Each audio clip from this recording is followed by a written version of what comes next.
tour of a three-phase power transformer. We will explore its construction from the inside out, the magnetic core, primary and secondary windings, insulation, and cooling system, and then examine the vector diagram that explains how voltage and current relate across the transformer. A transformer works on the principle of electromagnetic induction. An alternating current in the primary winding creates a changing magnetic flux in the iron core. That changing flux cuts through the secondary winding and induces a voltage in it.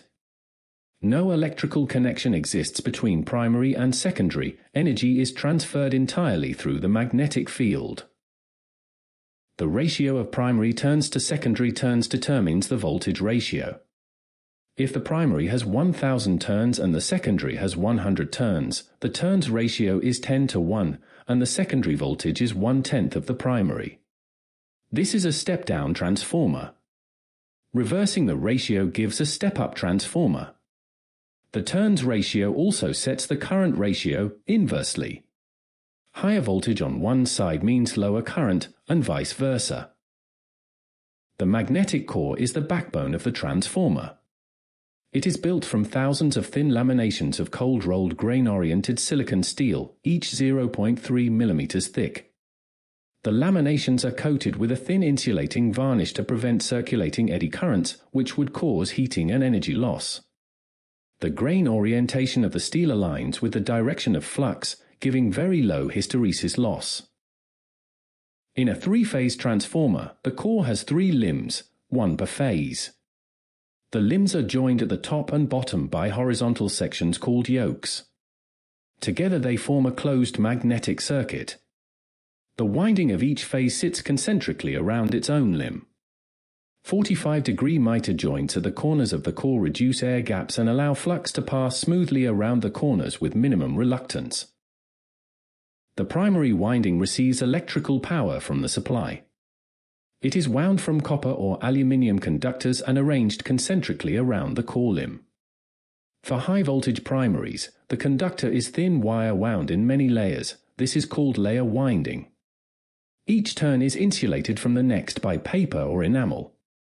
The entire winding is wrapped in pressboard and impregnated with insulating oil to prevent breakdown between turns. The secondary winding delivers power to the load.